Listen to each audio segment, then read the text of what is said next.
بسم اللہ الرحمن الرحیم۔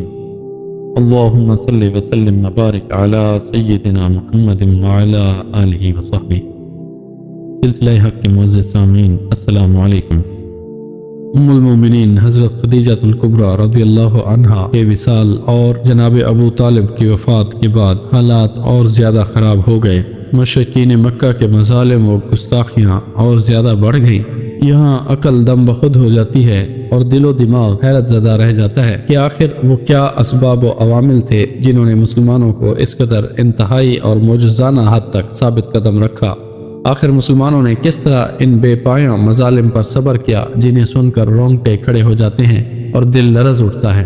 بار بار کھٹکنے اور دل کی تہوں سے ابھرنے والے اس سوال کے پیش نظر مناسب ہے کہ ان اسباب و عوامل کی طرف ایک سرسری جائزہ پیش کر دیا جائے۔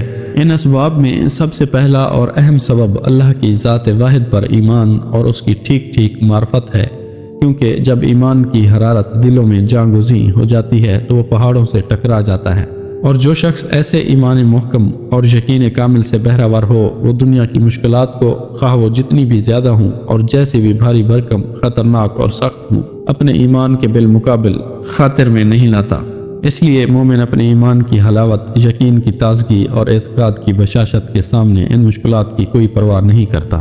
اس کی دوسری اہم وجہ پرکشش کی عادت ہے، یعنی نبی اکرم صلی اللہ علیہ وآلہ وسلم ایسے جسمانی جمال، نفسانی کمال، کریمانہ اخلاق، باعظمت کردار اور شریفانہ عادات و اطوار سے بہرہور تھے کہ دل خود بخود آپ صلی اللہ علیہ وآلہ وسلم کی جانب کھنچے جاتے تھے اور طبیعتیں خود بخود آپ صلی اللہ علیہ وآلہ وسلم پر نچھاور ہوتی تھی، کیونکہ جن کمالات پر لوگ جان چھڑکتے ہیں ان سے آپ صلی اللہ علیہ وآلہ وسلم کو اتنا بھرپور حصہ ملا تھا کہ اتنا کسی اور انسان کو دیا ہی نہیں گیا۔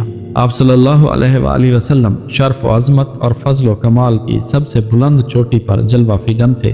عفت و امانت، صدق و صفا اور جملہ امور خیر میں آپ صلی اللہ علیہ وآلہ وسلم کا وہ امتیازی مقام تھا کہ رفقا آپ صلی اللہ علیہ وآلہ وسلم کے دشمنوں کو بھی آپ صلی اللہ علیہ وآلہ وسلم کی یکتائی و انفرادیت پر کبھی شک نہ گزرا۔ آپ صلی اللہ علیہ وآلہ وسلم کی زبان سے جو بات نکل گئی دشمنوں کو بھی یقین ہو گیا کہ وہ سچی ہے اور ہو کر رہے گی۔ اس کی کئی ساری مثالیں ہیں، جیسا کہ آپ صلی اللہ علیہ وآلہ وسلم نے ابو لہب کے بیٹے عتیبہ پر بد دعا کی تو اسے یقین ہو گیا کہ آپ صلی اللہ علیہ وآلہ وسلم کی بد دعا کی زد سے بچ نہیں سکتا، چنانچہ اس نے ملک شام کے سفر میں شیر کو دیکھتے ہی کہا، واللہ محمد صلی اللہ علیہ وآلہ وسلم نے مکہ میں رہتے ہوئے مجھے قتل کر دیا۔ اسی طرح ابی بن خلف کا واقعہ ہے کہ وہ بار بار آپ صلی اللہ علیہ وآلہ وسلم کو قتل کی دھمکیاں دیا کرتا تھا۔ ایک بار آپ صلی اللہ علیہ وآلہ وسلم نے جواباً فرمایا کہ تم نہیں بلکہ میں تمہیں قتل کروں گا انشاءاللہ۔ اس کے بعد جب آپ صلی اللہ علیہ وآلہ وسلم نے جنگ احد کے روز ابی کی گردن پر نیزہ مارا تو اگرچہ اسے معمولی خراش آئی تھی، لیکن ابی برابر یہی کہے جا رہا تھا کہ محمد صلی اللہ علیہ وآلہ وسلم نے مجھ سے مکہ میں کہا تھا کہ میں تمہیں قتل کروں گا، اس لیے اگر وہ مجھ پر تھوک ہی دیتا تو بھی میری جان نکل جاتی۔ اسی طرح ایک بار حضرت سعد بن معاذ نے مکے میں امیہ بن خلف سے کہہ دیا کہ میں نے رسول اللہ صلی اللہ علیہ وآلہ وسلم کو یہ فرماتے ہوئے سنا کہ مسلمان تمہیں قتل کریں گے، تو اس سے امیہ پر سخت گھبراہٹ طاری ہو گئی جو مسلسل قائم رہی۔ چنانچہ اس نے عہد کر لیا کہ وہ مکے سے باہر ہی نہ نکلے گا، اور جب جنگ بدر کے موقع پر ابو جہل کے اصرار سے مجبور ہو کر نکلنا پڑا تو اس نے مکے کا سب سے تیز رو اونٹ خریدا تاکہ خطرے کی علامات ظاہر ہوتے ہی چمپت ہو جائے۔ ادھر جنگ میں جانے پر آمادہ دیکھ کر اس کی بیوی نے بھی ٹوکا کہ ابو صفوان، آپ کے یثربی بھائی نے جو کچھ کہا تھا اسے آپ بھول گئے؟ ابو صفوان نے جواب میں کہا کہ نہیں، بلکہ میں خدا کی قسم ان کے ساتھ تھوڑی ہی دور جاؤں گا۔ اسی طرح کے اور بھی بہت سے واقعات ہیں۔ یہ تو آپ صلی اللہ علیہ وآلہ وسلم کے دشمنوں کا حال تھا۔ باقی رہے آپ صلی اللہ علیہ وآلہ وسلم کے صحابہ اور رفقا رضی اللہ عنہم اجمعین، تو آپ صلی اللہ علیہ وآلہ وسلم تو ان کے لیے دیدہ و دل اور جان و روح کی حیثیت رکھتے تھے، اور وہ آپ صلی اللہ علیہ وآلہ وسلم پر اپنی جان نثار کرنے کے لیے ہر وقت تیار رہتے تھے۔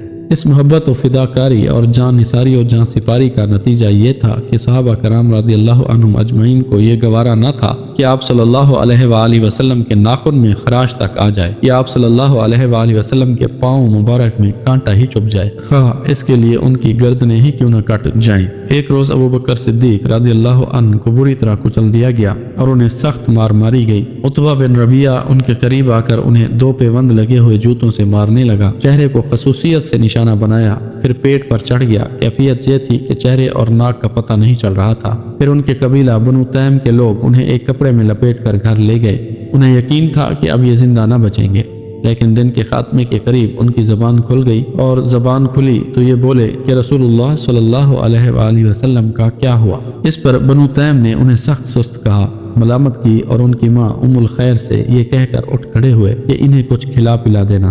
جب وہ تنہا رہ گئیں تو انہوں نے ابو بکر رضی اللہ عنہ سے کھانے پینے کے لیے اصرار کیا، لیکن ابو بکر رضی اللہ عنہ یہی کہتے رہے کہ رسول اللہ صلی اللہ علیہ وآلہ وسلم کا کیا ہوا؟ آخرکار ام الخیر نے کہا، مجھے تمہارے ساتھی کا حال معلوم نہیں۔ ابو بکر رضی اللہ عنہ نے کہا، ام جمیل بنت خطاب کے پاس جاؤ اور اس سے دریافت کرو۔ وہ ام جمیل کے پاس گئی اور بولی، ابو بکر رضی اللہ عنہ تم سے محمد بن عبداللہ صلی اللہ علیہ وآلہ وسلم کے بارے میں دریافت کر رہے ہیں۔ ام جمیل نے کہا، میں تمہارے ساتھ تمہارے صاحبزادے کے پاس چل سکتی ہوں۔ ام الخیر نے کہا، بہتر ہے۔ اس کے بعد ام جمیل ان کے ہمراہ آئیں۔ دیکھا تو ابو بکر رضی اللہ عنہ انتہائی خستہ حال پڑے تھے۔ پھر قریب ہوئی تو چیخ پڑی اور کہنے لگی، جس قوم نے آپ کی یہ درگت بنائی ہے وہ یقیناً بدگماش اور کافر قوم ہے۔ مجھے امید ہے کہ اللہ آپ کا بدلہ ان سے لے کر رہے گا۔ ابو بکر رضی اللہ عنہ نے پوچھا، رسول اللہ صلی اللہ علیہ وآلہ وسلم کا کیا ہوا؟ بولی، آپ صحیح سالم ہیں۔ پوچھا، کہاں ہیں؟ کہا، ابن ارکم کے گھر میں ہیں۔ ابو بکر رضی اللہ عنہ نے فرمایا، اچھا تو پھر اللہ کے لیے مجھ پر عہد ہے کہ میں نہ کوئی کھانا کھاؤں گا نہ پانی پیوں گا، یہاں تک کہ رسول اللہ صلی اللہ علیہ وآلہ وسلم کی خدمت میں حاضر ہو جاؤں۔ اس کے بعد ام الخیر اور ام جمیل رکی رہیں۔ جب آمد و رفت بند ہو گئی اور سناٹا چھا گیا تو یہ دونوں ابو بکر رضی اللہ عنہ کو لے کر نکلی، اور وہ ان پر ٹیک لگائے ہوئے تھے، اور اس طرح انہوں نے ابو بکر رضی اللہ عنہ کو رسول اللہ صلی اللہ علیہ وسلم کی خدمت میں پہنچا دیا۔ محبت و جان سپاری کے کچھ اور بھی نادر واقعات موقع بہ موقع ہم اپنی ویڈیوز میں بیان کرتے رہیں گے۔ ابھی کے لیے اللہ حافظ۔